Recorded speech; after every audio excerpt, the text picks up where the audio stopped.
My name is Victoria Hale, I'm 37, and yesterday my husband stood in my living room holding a pen like a weapon and said, "Sign or get out." He thought he was evicting me from the home I built, the empire I paid for. He didn't know the house, the company, even the name on the deed were all mine long before he arrived. He thought he was writing my ending. He was signing his own. Before I go on, tell me where you're watching from. And hit like and subscribe if you've ever been betrayed by someone who swore they loved you. Because what happened next wasn't just a divorce, it was a masterclass in revenge. You're about to see how one signature changed everything. When people meet me now, they see the woman in the beige suit, the steady voice, the clean lines of success. They don't see the 25-year-old girl who started with $5,000 and a second-hand laptop in a one-bedroom apartment that smelled like burnt coffee and printer ink. My grandmother left me that money. She'd worked 3 jobs for 30 years and told me, "Don't ever hand your heart or your bank account to someone who can't manage their own." At the time, I laughed. I thought she was just bitter. I didn't know those words would save me one day. I met Ethan Ward at a financial conference in Austin. He was the kind of man who knew how to stand in a crowd, broad smile, pressed shirt, voice warm like whiskey. He talked about startups and innovation, his hands painting air with dreams of algorithms and investors. He said he admired women who were fearless in business. I mistook admiration for respect. He told me he'd built a small software firm and wanted to partner on something big. He listened when I spoke, leaned in, asked questions, remembered details. He made me feel seen, which is the cruelest illusion love can create. By our 2nd year together, Hale's strategy had doubled its revenue. Ethan said he was proud. He bought flowers with my credit card and toasted to our empire, SK Ama. It didn't bother me then. I thought marriage meant merging names, dreams, everything. I didn't see the small cracks forming between the words ours and mine. Our wedding was in a vineyard outside Dallas. Sunlight spilled through the trees. Champagne glasses caught the gold of it.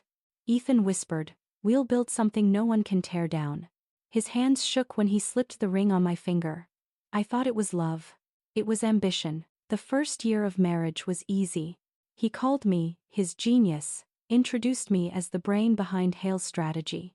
I loved him for being unthreatened by my success, or so I believed. He worked on projects, late nights filled with glowing screens and vague explanations. I didn't pry. I thought trust meant not checking. Then came the small things.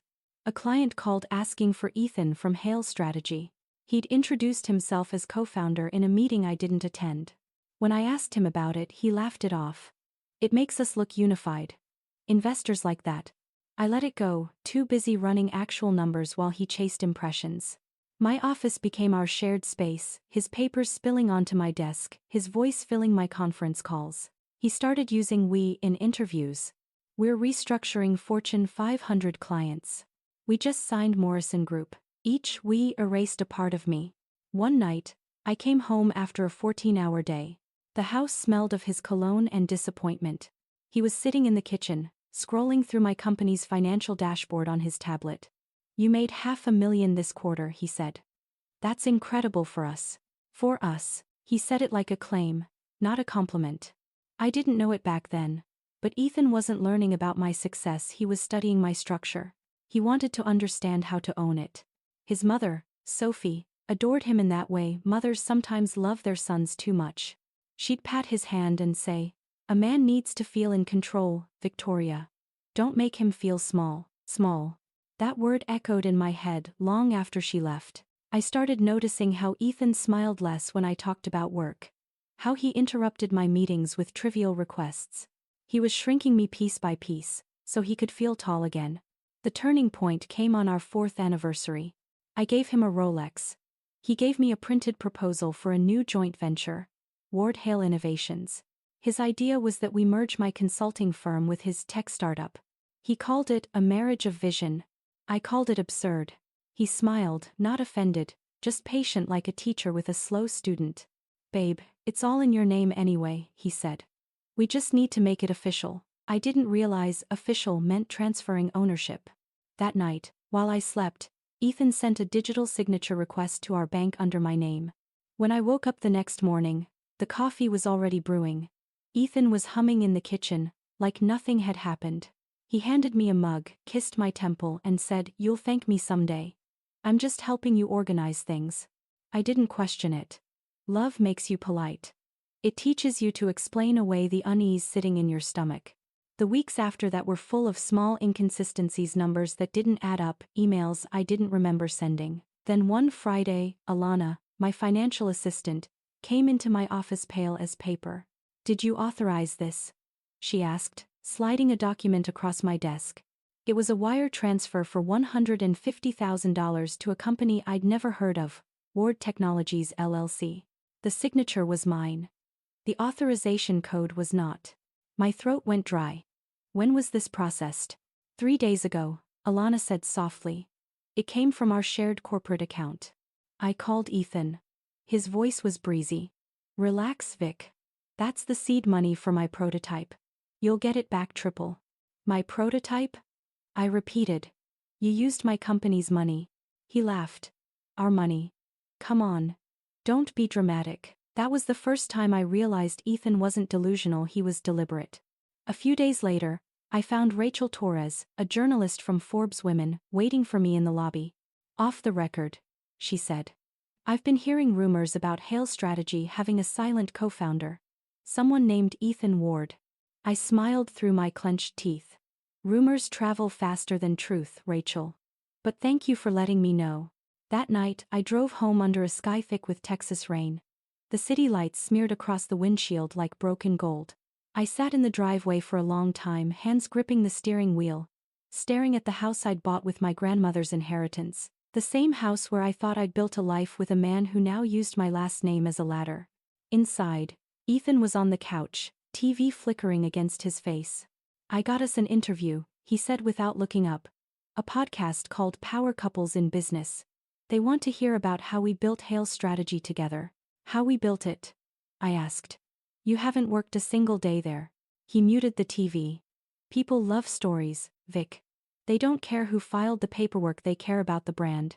I wanted to throw the remote across the room. "Instead," I said quietly, "then don't confuse branding with reality." He smiled, that practiced smile, the one that never reached his eyes. "Reality is just marketing with better lighting." Later that week, Noah, my financial advisor and oldest friend, called me into his office. He looked uncomfortable. "Vicky, I ran a background check. That company Ethan started, Ward Technologies, it doesn't exist. It's a shell. He's been moving funds through it under your name." My pulse thudded in my ears. "You're sure?" "I've seen this pattern before," he said. "Guys who marry money always start with fake investments before they go for the real prize." That night, I couldn't sleep. Every sound in the house, the ticking clock, the hum of the fridge, felt like a countdown. I walked through each room, touching the walls, the framed photos, the glass desk I'd bought when my first $1 million contract cleared. Every piece of it was mine. Every inch. But I could feel Ethan's fingerprints on everything. His mother, Sophie, came by the next day with a lemon pie and that patronizing smile that smelled like lavender and judgment. "Victoria, dear," she began, "men like Ethan just need to feel included.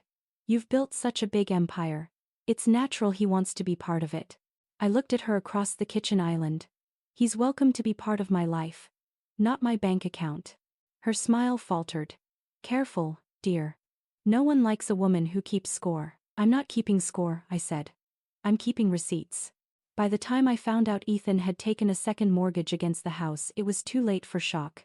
The loan papers arrived by mail, my forged signature staring back at me like a stranger's reflection. I held them for a long time, tracing the curves of my own faked initials. My hands didn't shake. My heart didn't race. There's a moment when pain burns so hot it turns to clarity. I called Daniel Cole, my lawyer, that night. "Hypothetically," I said, "what happens if a husband forges a spouse's signature on property documents?" He exhaled slowly. "Hypothetically. He goes to jail, but only if you can prove it." "I can," I said. "I just need him to think I can't." That was when I stopped reacting and started planning. I installed a new security system. Quietly placed a small recording device behind the frame of a painting Ethan loved. It was a gift from me on our second anniversary. He never realized I'd turned it into my insurance policy. Every night, I'd hear him pacing in the study, whispering into his phone. Words, like assets, accounts, valuation. Each recording built the case I didn't tell anyone about. Ethan thought he was constructing his future. I was documenting his downfall. The breaking point came 2 weeks later. I walked into my home office one morning and found Ethan sitting in my chair, a stack of financial documents spread out like crime scene evidence. He looked up, calm, rehearsed. "I've done some calculations," he said. "It's time we discuss who really owns what in this marriage." The air felt colder. I could hear the hum of the ceiling fan, the faint click of his pen. That was the day I stopped loving him completely. He didn't see the small black lens inside the painting above the fireplace blinking red. He didn't hear the soft click of my phone recording every word. He thought he was building a case for control. But what he didn't know was he'd already handed me proof. After that morning in my office, the atmosphere in the house changed. Ethan stopped pretending to be affectionate. He was polite now, eerily polite. He called me Victoria instead of Vic, started leaving his laptop open on the kitchen counter as if daring me to look. But I didn't need to. I already knew. He was building his narrative. The wounded husband. The overlooked partner. The man who sacrificed for love and wanted justice. I watched him rehearse it every day, pacing in front of the mirror before his Zoom calls, softening his tone, lowering his voice. He was learning how to sound like the victim. One night, I heard him talking to his mother through the half-open study door. "She controls everything, Mom. The house, the money. I just want what's fair." Sophie's voice floated through the phone speaker, syrupy and poisonous. "Then take what's yours, darling. You can't let her emasculate you. A man needs to lead." Her words slithered into the room, curling around his ego like smoke. I leaned against the wall, silent, listening to my marriage rot in real time. The next morning, Ethan made me breakfast for the first time in months. Scrambled eggs, burnt toast, orange juice. He smiled like a game show host. "I think we should talk about our future," he said. "As partners." Partners. The word tasted like ash. Later that week, my assistant Alana stormed into my office, laptop in hand. "Victoria, you need to see this." She turned the screen toward me, a headline flashing from Dallas Business Review. "Inside Hale Strategy. The power couple revolutionizing corporate consulting." The article featured a photo of Ethan and me at last year's gala. Only now, the caption read, "Victoria and Ethan Ward, co-founders of Hale Strategy Group." My fingers tightened on the desk edge. "He told them he's co-founder." Alana nodded. "He gave an interview. Said he was the strategic backbone behind your success." I laughed, a sharp, humorless sound that made Alana flinch. "He wants credit for something he never built. Let him. The higher he climbs on lies, the harder the fall." That night, I confronted him in the kitchen. "Nice interview," I said, leaning against the counter. He didn't even blink. "People like stories, Vic. A strong couple sells better than a lone CEO. You lied to a national publication." "I shaped perception," he corrected. "Isn't that what you do in consulting?" He said it casually, like we were equals in deception. Then he added, "If you'd stop being so territorial, you'd see I'm helping." Helping. The man who hadn't worked in 2 years was helping. 2 days later, Daniel Cole, my lawyer, called. "You might want to sit down," he said. "Ethan just filed a preliminary petition." "For what?" "For division of marital assets." I froze. "He's trying to claim Hale Strategy." Daniel's voice was grim. "He listed it as a jointly developed business. Says he contributed intellectually and emotionally to its growth." I stared out the window at the manicured lawn, the one I paid landscapers to maintain because Ethan couldn't be bothered to mow. Emotionally contributed. That was a new legal category of delusion. Daniel sighed. "We'll handle it. But you need to stay calm. Men like him self-destruct when they think they're winning." I smiled faintly. "Then I'll make sure he thinks he's winning." It's 7 Boson. A week later, Sophie came over unannounced, her perfume arriving a second before her voice. "Victoria, dear, I brought some soup."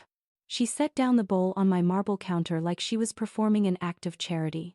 Then came the real reason for her visit. "Ethan tells me you've been difficult. Maybe it's time you stopped making everything about money." "Money?" I said softly. "Your son forged my signature on a mortgage application." Her painted smile didn't falter. "He told me it was a misunderstanding. You're just stressed. Maybe take a break, let him handle things for a while." I laughed quietly. Sophie, if Ethan handled anything, we'd be bankrupt by Tuesday. Her eyes hardened. You think you're smarter than everyone, don't you? No, I said, meeting her gaze. Just smarter than the two of you combined. Her lips pressed tight, her composure cracking for a second. You'll regret treating him this way. I already do, I said, walking away. That night, Ethan slept in the guest room. I didn't ask him why. I didn't need to. The silence between us had become its own language, sharp, cold, and fluent. A week later, the storm broke. Not in thunder or lightning but in paperwork.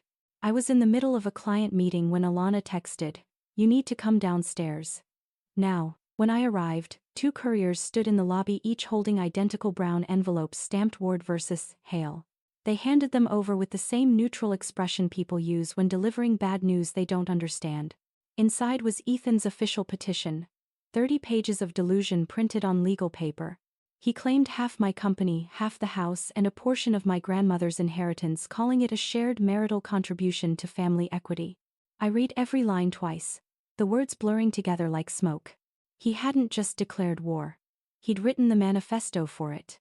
That evening, I found him waiting in the kitchen again, sleeves rolled up, glass of whiskey in hand. "You got my paperwork," he said casually, like it was a dinner invitation. I did. Good. Maybe now you'll take me seriously. I've taken you seriously for 4 years, Ethan. That was my first mistake. He chuckled. You can call me greedy, but I'm just claiming what's fair. You'd be nothing without me. I tilted my head. Without you, I'd have fewer problems, more time, and a cleaner house. So maybe you're half right. His jaw clenched.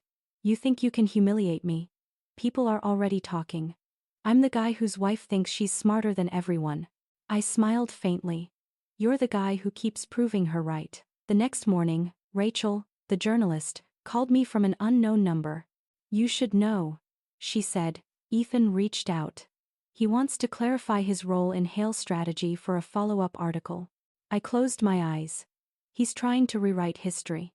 He's trying to monetize it, she corrected. He's already pitching a podcast about surviving marriages with powerful women. The title? Sleeping with the Boss. I laughed, because it was either that or Scream. That same day, my lawyer Daniel called again.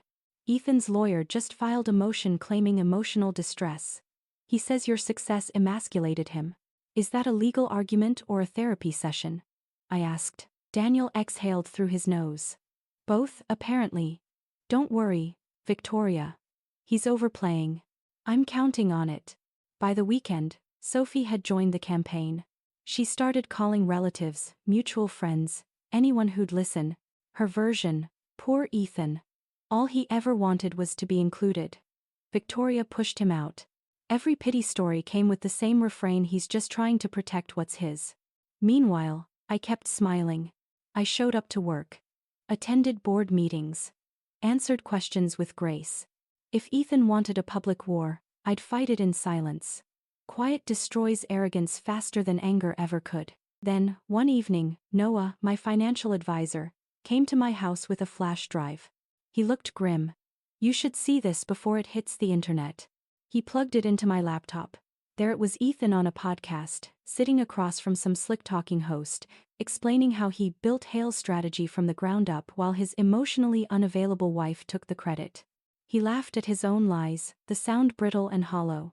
When the host asked about me, Ethan leaned forward and said, Victoria's brilliant, sure.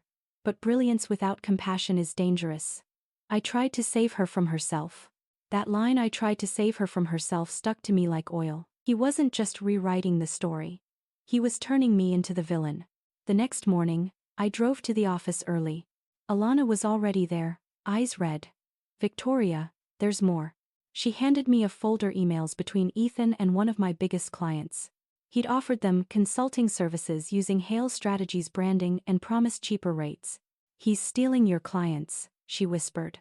And leaking data. I stood by the window, watching dawn spill over Dallas. For a moment, I felt something strange, not anger, not heartbreak, but precision.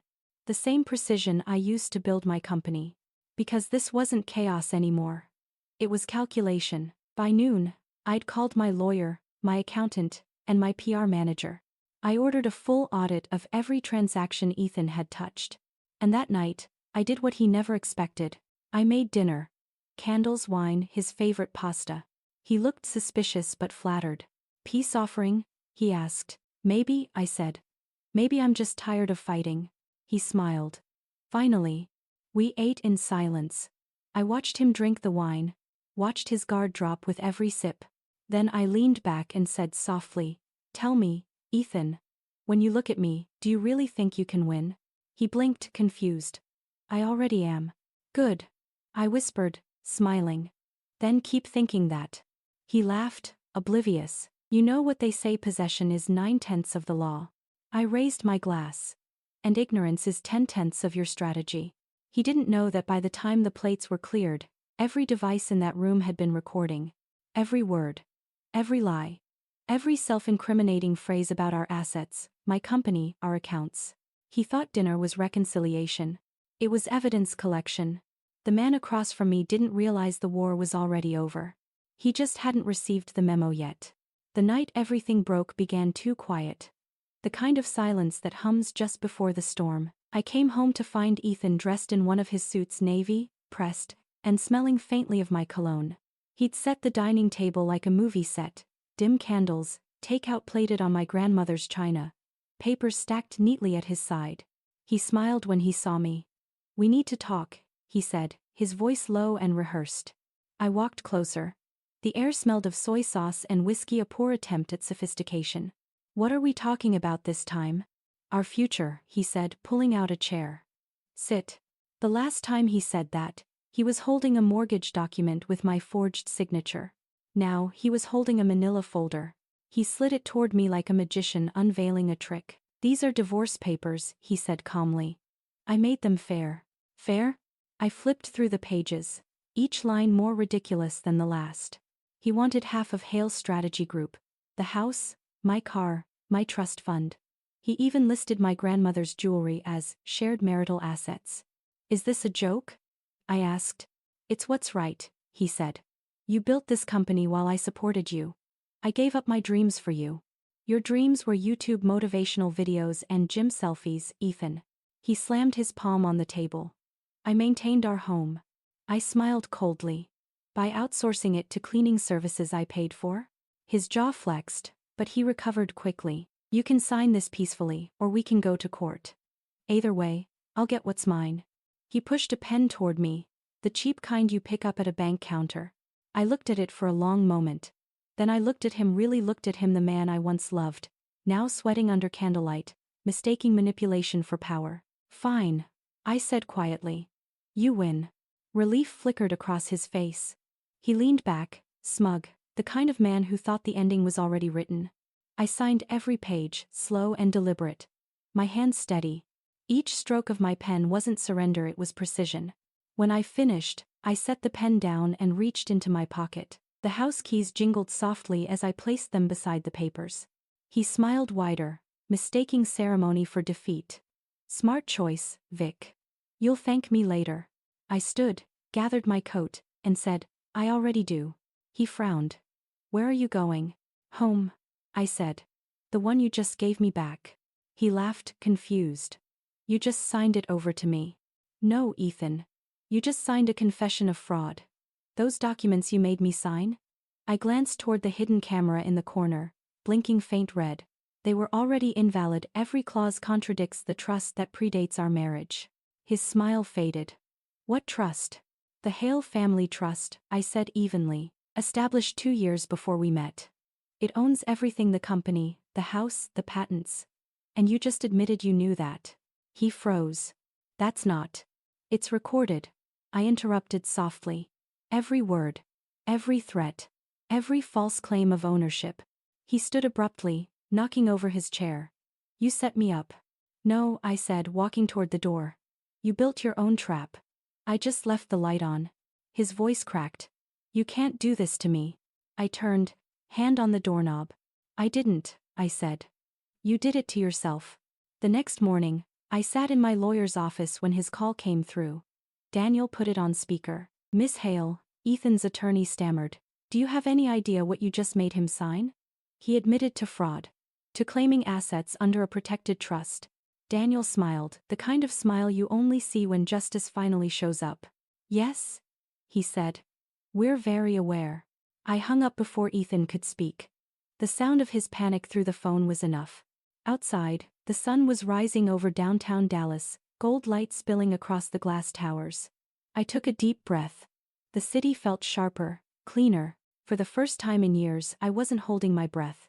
And somewhere, Ethan Ward was realizing he hadn't destroyed me. He'd just signed the paperwork that destroyed himself. 3 days later, the house felt like it could finally exhale.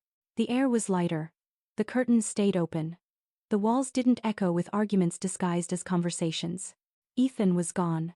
Officially evicted by his own attorney's plea deal. All that was left behind were his gym weights, motivational posters, and the faint smell of cologne he'd borrowed from my dresser. I walked barefoot through the quiet rooms, coffee in hand, listening to the hum of the my security system resetting. The new locks clicked softly, sealing what used to be chaos behind glass and steel. Daniel had already filed the fraud report and arranged a financial audit. Rachel, the journalist, sent me a message that morning. He's trending, you know. The man who lost everything to his own wife's contract.